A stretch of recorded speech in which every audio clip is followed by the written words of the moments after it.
Podcast Network Asia.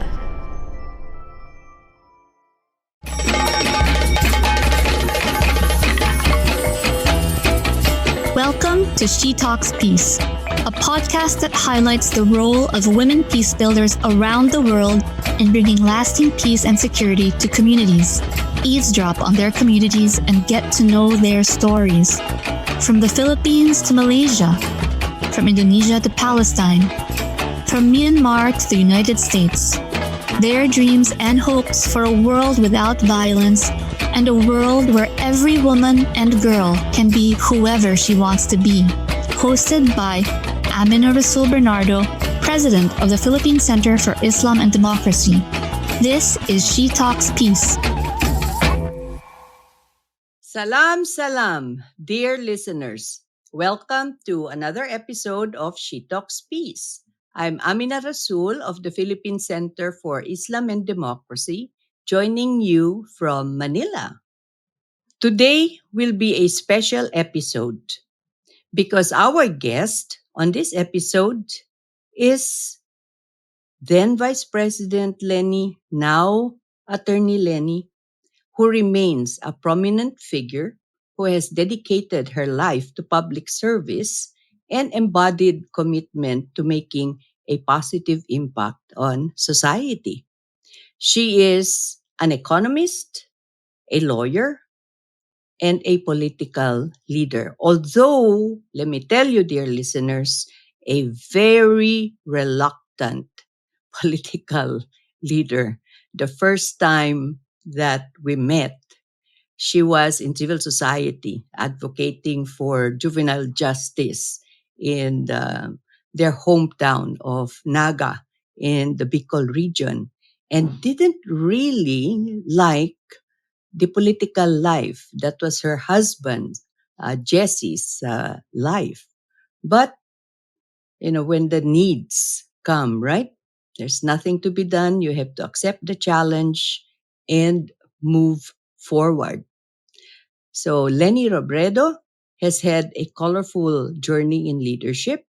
Even prior to her political career, she worked as a public attorney and a coordinator of the Sentro ng Alternatibong Lingap Panligan or Saligan. It's an alternative legal support group that fought for the rights of disadvantaged individuals and provided legal education. She was also president of the Naga City Council for Women and founded the Lakas ng Kababaihan ng Naga Federation, which provided training and livelihood opportunities for women. And would you believe, she translated Bicol into Bicol versions of relevant laws for greater accessibility. In 2013, she was elected as representative of Camarines Sur 3rd District, where she championed and authored multiple bills, some of which are the People Empowerment Bill, the Comprehensive Anti-Discrimination Bill, and, with much thanks from all of us from Muslim Mindanao, supported the Bangsamoro Basic Law. Then she became the vice president. She was elected as vice president of the Republic and continued to forward transparency and participatory governance. She launched Angat Buhay, which means uplifting lives, coordinating the public and private partnership to help marginalized communities. And during the COVID-19 pandemic, then Vice President Leni Robredo was seen all over the place trying to do what she could to help those who were in need. She ran for the presidency and lost, but the spark that then Vice President Leni, now Attorney Leni, lit among the spirits of Filipinos remains alive and strong. And recently, because Attorney Leni and I are from the same university, the University of the Philippines, I'm so proud that she was awarded this year's Most Distinguished Alumna Award by the University of the Philippines Alumni Association. Welcome to She Talks Peace, Attorney Leni. Hi, Amina. It's good to be with you again. So thank you so much for joining us, and congratulations on Thank you. the award for the most distinguished alumna And I know, Amina, you have been a recipient of the same award many years ago.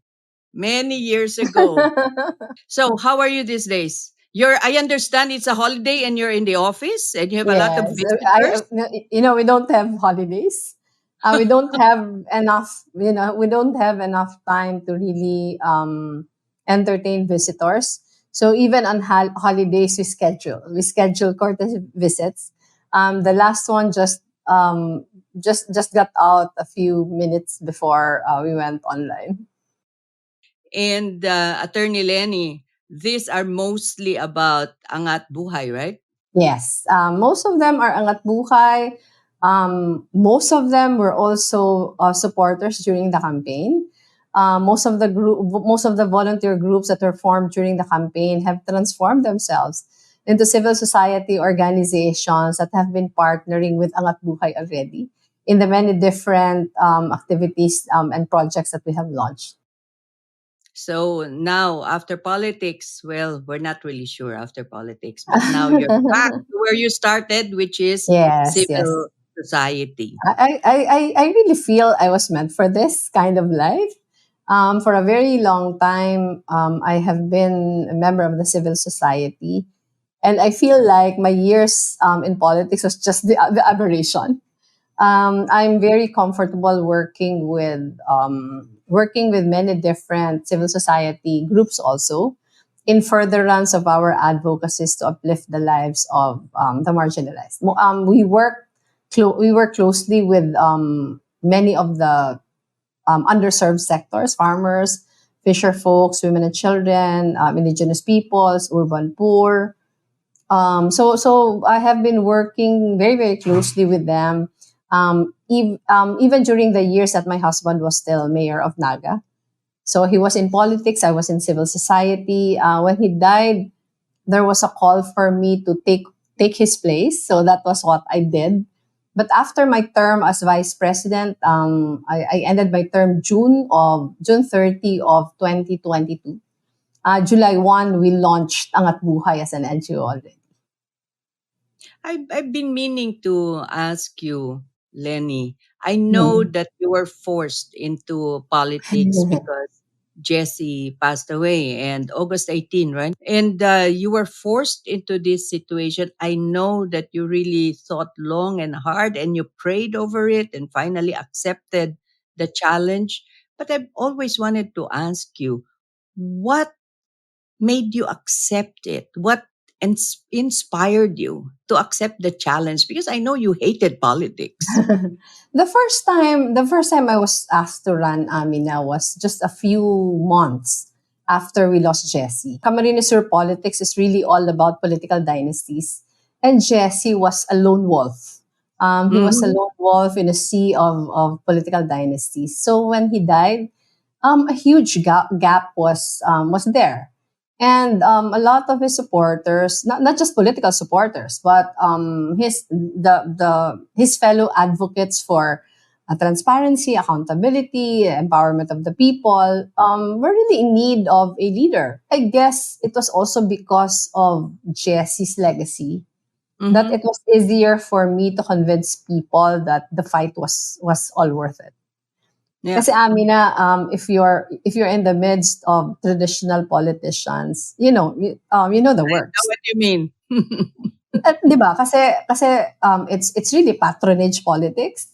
Yes. People are so used to just waiting for the politicians to give them their kitties. Yes. So Yes. to go around with no resources at all was very difficult. So what helped me really was the lessons also that I've learned from Jesse. Mhm. My many years as a member of the civil society became very, very helpful, in the sense that I was so used to working with the grassroots that it didn't require extra effort on my part anymore, to be going around what I lacked in resources, my vast experience with Jesse and my vast experience with civil society more than made up for whatever it is that I lacked as far as resources is concerned. Yep. Lenny, a lot of people were saying that for you to win the congressional seat in your district was really not that difficult because of Jesse and because you did have a base in civil society and among the women. So it would have been hard because you didn't have the resources, but wasn't difficult. So people could easily see you winning. But when you finally decided to accept the challenge to run for the vice presidency, that was seen as more challenge. Because who is Leni Robredo? I mean, Naga, what's the voting population of Naga? There And is then one, you just 100,000. Yeah, and then you need millions of votes to be vice president. So you became the vice presidential candidate. And again, I ask you, what made you step out of your comfort zone and think that you would go into national politics and be able to make a mark? I mean, females in politics Yeah. really have a very hard time making it, Lenny. The decision making process when I ran for the vice presidency was so different. Was so Mm-hmm. different with the context when I decided to run for Congress. Both Jesse and I never had any experience running for a national office. Mm-hmm. We knew that it was more than the kind of politics that we were used to for so long. I wasn't the first choice. I think I wasn't the second either. So when I when I was finally drafted, I just felt that it was a very consequential elections for the country, and I kept on asking myself when I was making the decision making process that if Jesse were alive and the nomination was was the one nominated instead of me, how could he have decided? And I Mm-hmm. was very sure at that time that because it was going to be a very consequential elections, Jesse would have decided to run. Mm-hmm. If he felt that by running he would be able to help not just the party, but he would be Right, able to help, the right. entire cohort of people pushing for good governance, pushing for a continuation of what have been started already by then President Aquino.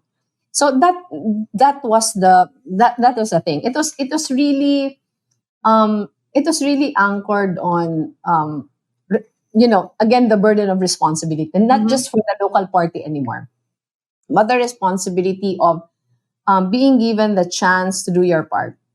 And I was telling myself that siguro if I didn't answer the call to run, baka I would have regretted not answering it. But at that time, Amina, I don't know if you still remember in the elections of 2016, we were six serious candidates for the vice Right. presidency. Yes. When I started, I had a 1%. I had a 1% approval rating. I was Mhm. number 6 of 6. Mhm. So the party at that time just wanted somebody who was a Yes. woman, Right. whose reputation was beyond reproach, nothing else. So it was like I had to work extra hard. I had to campaign more than what the party has prepared for us. I remember during that time, I was very very masipag. I was very hardworking. The campaign schedule given to us would be usually until 7 o'clock in the evening, Yeah. and after we're made to go home, I would still campaign on my own because I know that I had to work hard just to have a fighting chance at it. So it was difficult. It was 8 months of going around the country. 8 months of going around the country. I remember the first months during the campaign, I would enter a gym full of people, and people would just look at me and, perhaps wondering, who is this lady? Yeah, who is this lady? So it was difficult, but with the benefit of hindsight, I feel like it was worth all the, not just because I won, Mhm. but just deciding to have a shot at it. It was worth everything. Yeah. You know, one of the major factors, really, in the early days, the reason why you were the sixth among six candidates was because you were a neophyte. But Yeah. I wanted to ask you, was being female also a a factor? Was it something that dragged you down, that you had to show you're better than the men? Is being Most female a definitely. Most definitely. And then, Amina, not just when I became a politician already, even when I was still a practicing lawyer.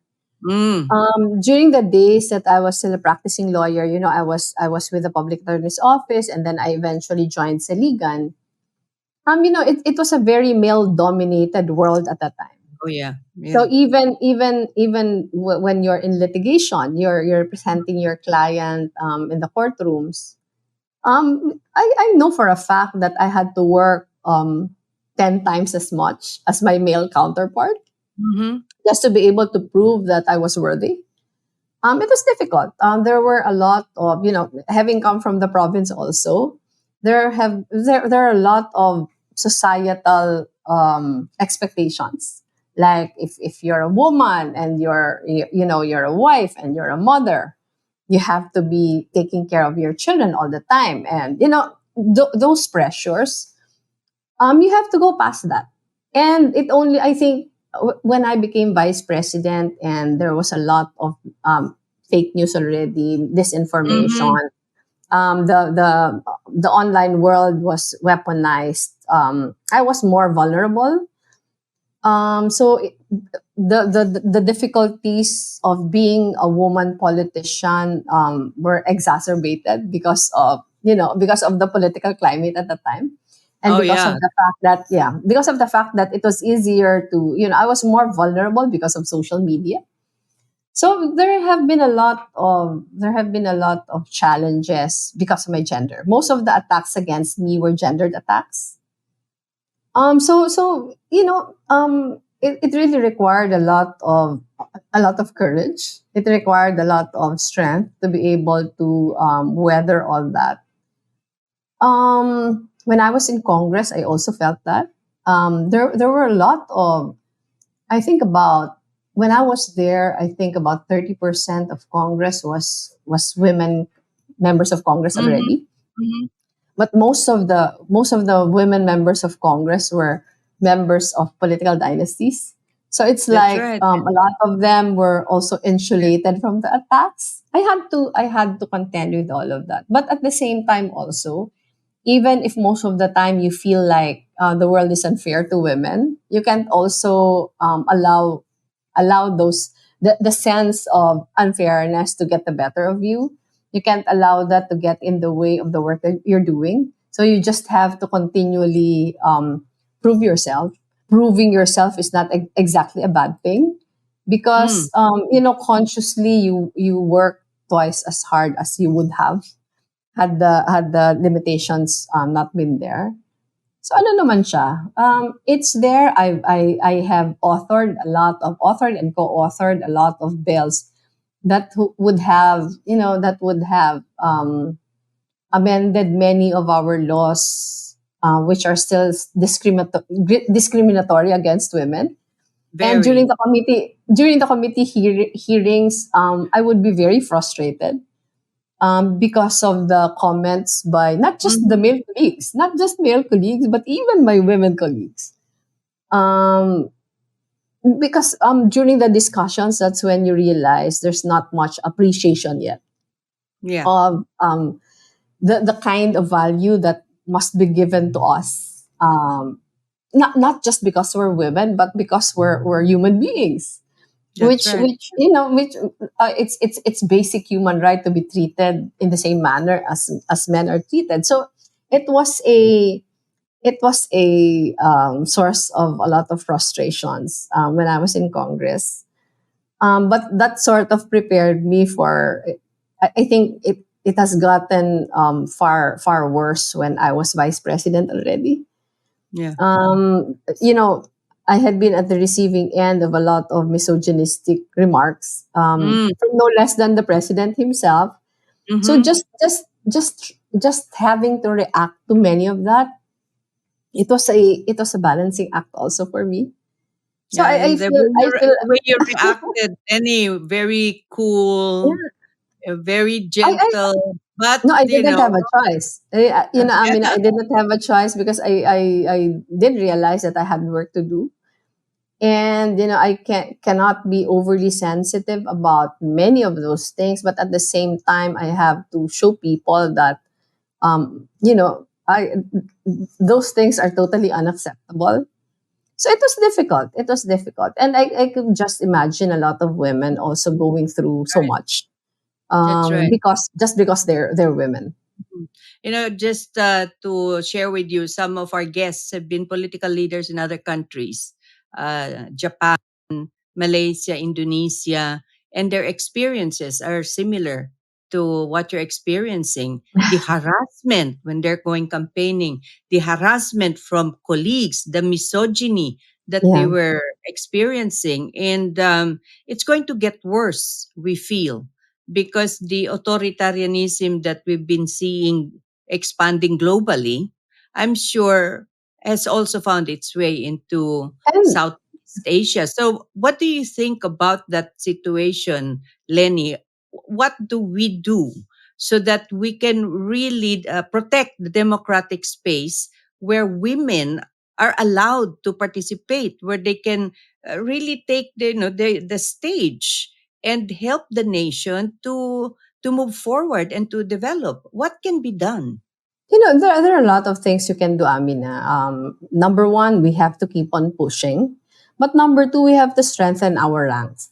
From experience, women are more courageous if they are with many other women. Mm, Um, it's more difficult to fight if you're alone. It's easier to fight when you're with other people. To be able to build women organizations is a big thing because not only does it provide sanctuary for all of us, but when we do push for our advocacies or we fight for issues we feel are very very important to us women, we're more confident, we're more deliberate. Um we we you know we we have the courage to fight back, if we know that there are more of us fighting. We have experienced that in many other issues that we have been fighting about.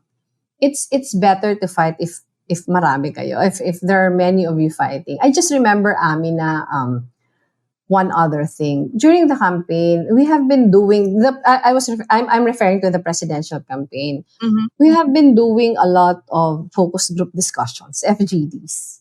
And Okay. sometimes, in FGDs, many of the groups are controlled groups. Mm-hmm. So one such FGD was among women who are not voting for me. So we were trying to extract why they are not voting for me.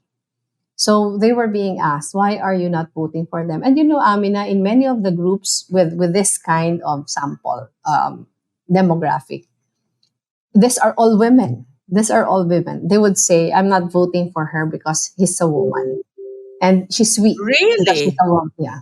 And that's the most frustrating part of all. These are women. And the only reason why they think I was weak because I was a woman.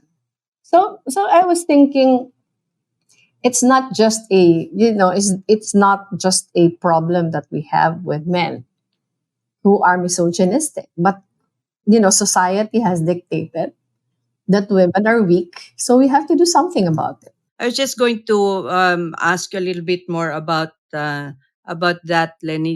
Your observation that even women, not very supportive of women candidates because they think they're weak. But Lenny, the Philippines is, leading the movement in Southeast Asia in terms of women's political Yeah, we're actually number participation. So two. what We're happened? What actually happened to us, Lenny? That that movement seems to be, slowing down or on the decline. And what are you going to do about it, Attorney Lenny? it's been the subject of many discussions in many of the conferences I've been attending, Amina, because the Philippines, if I am not mistaken, is number two in the Asia Mm-hmm. Pacific as Yeah, far as gender responsiveness is concerned. right. And to a certain extent, Amina, I would like to think that that is correct in the sense that in the Philippines, there are more women politicians. In the Philippines, there are more active women organizations. But the point here is, even if we're number two, even if we're doing better than the rest of Southeast Asia, that is no reason for us to to rest on our laurels, Or to because we slow know, down. or to slow down, because we know for a fact that halimbawa, women participation. When you look at women participation, we're up there. We're up there. But if if you do a Mm-hmm. qualitative evaluation of women participation, as I was telling you earlier, many of our women politicians are there because they're members of the political dynasty. And I'm not saying that they're bad politicians because they're members of the political dynasty. I'm just saying that data shows that a lot of these women are not really there to fight for gender equality. So there's no deliberate effort to to fight for it. I would like to think that that effort has to be more deliberate, in the sense that I was telling a while ago, even if we're number two, we still have a lot of existing laws which are detrimental to women. And these laws were supposedly passed to protect women, but they are Right. detrimental to women. And Yeah. until now, they have not yet been amended because in Congress, even if there are a lot of women already, there's no conscious effort to really look into Right. what are the structures that contribute to the quality of women participation in the Yeah. legislative bodies. So there are many things. There are many things that we can do. There are existing laws already that we have Women's Month every March. We have Gender and Development Fund. That's Um, right. Yeah. Diba? It's mandated that a certain percentage of the local budget and the national budget should go for gender and development activities. But if you look closely at Where what it's going. government, yeah, so it's sometimes, Amina, it's a one-shot thing just for compliance. So Yes. halimbawa, there's a budget for Women's Month. So sometimes they spend it for Yep. t-shirts, and then they do a parade all over the city just to That's show that true. they have done something. So it's Yeah. there's I not been know it's enough great. qualitative evaluation of what we have been doing as far as furthering the cause for Yeah. gender equality is concerned. So ano talaga, it leaves much to be desired. Yeah. We have the law. It's the implementation really and the forging forward that we really need to Saka work ano din, on. Amina, I have been pointing this out also kasi under the law, each government office and each local government unit has to have a gender and development officer who shall Yes. oversee the implement and the planning and the implementation of those plans. Pero if you look at it, Amina, most of the God point persons Mm-hmm. are just appointed because they are women, but that's not their primary assignment. They Most of don't know them have anything about other it. assignments, Right. and Yeah. they, sometimes if the budget officer is a woman, she will also be the gender and development. Sometimes Mhm. if the human resource officer is a woman, she will also be appointed. But that's not her main, That's right. responsibility. So how Yeah. would you expect her to, you know, to really focus on the work that's ahead? So a better appreciation of the value of the of the office should be there. Para Yeah. naman they would appoint somebody na ang gagawin talaga to focus on the work ahead. So That's right. the, the, One of our previous guests who's such a strong supporter of yours, Attorney Leni, Soc Reyes. Soc Yes, yes. Reyes would reiterate the fact that just because you're a woman doesn't mean you're pro women's I issues. And know. she would cite national leaders, political leaders who occupy very high government positions who have never really done much for advancement of women's empowerment or the women's agenda. So just because you're a woman, you're right. It Yeah. doesn't mean that they're going to be pro women's agenda. But you were 6 years in the vice presidency, and you used your time very wisely to move around and Mhm. really see what the provinces, what the communities needed. Those 6 years of engaging with our communities, Attorney Lenny, what would be like the three or the one priority that you think we really should make our government implement so that our communities will become a little better? Because we were suffering from poverty, high Mhm. education. I mean, you name it, we would see that problems. But in your experience, what should be the priority? Ano talaga, Amin, if you look at the data now, in the last 6 years, talagang the main problem as far as the Philippines is concerned is education and health.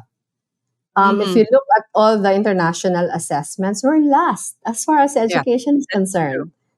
I remember when the PISA report came out in 2019, we were last as far as reading and math is concerned, and we were second to the last as far as science was concerned. Mm-hmm. So I was very alarmed already at that time. I remember our office tried to implement programs to be able to help.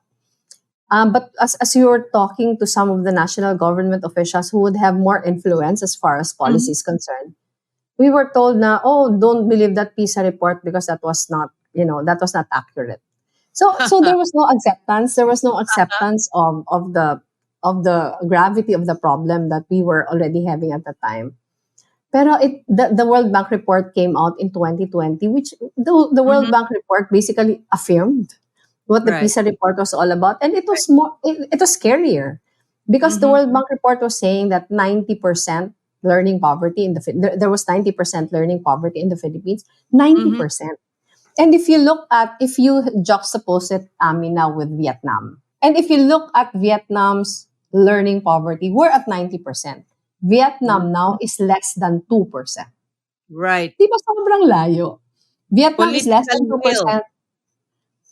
And all the articles now that's coming out, I just read one that came out in the Economist is saying that Mm-hmm.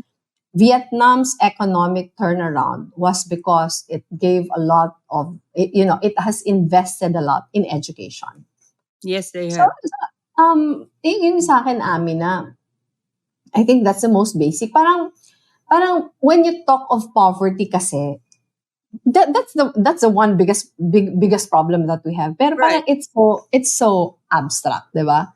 True. Yeah. Pero in education and health, when you talk of education and health, parang you know right away what we're talking about. Yeah. So just to be able to focus all our efforts on really educating our children. Yeah. Kasi yung World Bank report amin na parang 1 out of 10 of grade 4 students do not know how to read. Yeah. And now we And have high school students not knowing how to read. this is the thing, Attorney Lenny. I'm really glad that you link health and education because the problem is our children are malnourished. And Totoo. it's already been proven that, if you lack the nutrition, especially in the formative years, the development of the brain is affected. When we decided to start doing community learning hubs, Mm. when the World Bank report came out, it was also during the pandemic. Lenny, I'm We glad have you been put that up because I was going to ask you, is that why Oo, education is now yeah. an important segment of Angat Buhay? It is because of that particular because of that data. Yeah. Pero when we put up community learning hubs, we did piloting muna. It's a Mhm. program that we're doing with the UP College of Education. So Mhm. UP College of Education helped us with the modules, and they're also doing pre-assessment and post-assessment. So we had a number of pilot sites, and we tried to retest after 3 months. After 3 months of tutoring, Mhm. most of the sites, we started with a baseline of 30%. After 3 months, we were at 90% already. It's a 6 month program. So Wow. ganun yung post assessment. But there Right. were two schools which Uh-huh. were not doing as well. So yung two schools, 60% lang siya, while the other schools were at 90% after 3 months. Mhm. So we decided to go down and dig deeper. Both schools were in very, very poor communities. Mhm. And most of the children were stunted. And pag Yes. tinignan natin, Amin, na in the areas where stunting is so high, may feeding Mhm. programs naman ng gobyerno eh. Parang ang problema yata natin, Amin, na we are so activity-oriented that we're Ah, not so conscious of outcomes. yeah. Kasi sabi ko, parang if we're spending so much on feeding and Right. we still can't solve stunting because we have one of the highest stunting percentages all over the world. Pero we Yeah. have a lot of feeding programs also. Most of them start when children start their preschool, yung nursery, yung That's really. magde-daycare. Para Mhm. that's too late. Mm. That's too late because stunting is irreversible after the age of 5. So ngayon, our programs in Angat Buhay, we have a nutrition component. We're starting with infants until 59 months old. We should prevent stunting as early as possible. Kasi right now, pag pumasok yung bata na 5 years old, it's too late. It's too late to do intervention kasi it's irreversible. So it's difficult work, but we are very much aware of our limitations. We're a small NGO, pero ang aspiration na lang namin amin na now is for us to be able to showcase Yeah. programs that Mhm. work and are replicable, so that if they work and they're replicable and there are government agencies or local government units who are open to replicating them, then that will be good. And we have seen local government units already replicating. For example, the provincial government of Iloilo has been funding many programs replicating our models already. So that's very good for us, and that's the aspiration Yeah. that we don't get frustrated that we are only able to do so much. Yeah. But the And then, aspiration is really to be able to design programs that work. yeah. And in our next conversation, I'll be asking you about the work that Angat Buhay has done, and I hope will continue to do in the areas of indigenous peoples and Bangsamoro. So, dear listeners, you've heard the first part of our conversation with our former Vice President, Leni Robredo, now Attorney Leni, who has not let up in her engagement with our community. So thanks so much, Attorney Thank Leni, you. for Thank you also. sharing with us all of these achievements and experiences as a leader in politics and a leader in development and a leader in civil society. So, dear listeners, we're going to have another part of this conversation with Attorney Lenny, where she will inspire you with her personal achievements and the support given by her family and friends. So, thanks for listening to part one, dear listeners. This is Amina Rasul of the Philippine Center for Islam and Democracy saying tune into the second episode of our Leni Robredo interview. Bye for now. She Talks Peace is brought to you in partnership with Podcast Network Asia and Podmetrics, the easiest way to monetize your podcast. For more information, check out their website at podcastnetwork.asia and podmetrics.co.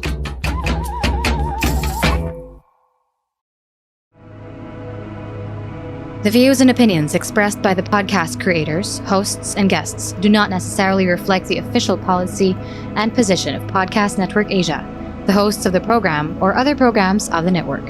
Any content provided by the people on the podcast are of their own opinion and are not intended to malign any religion, ethnic group, club, organization, company, individual, or anyone or anything.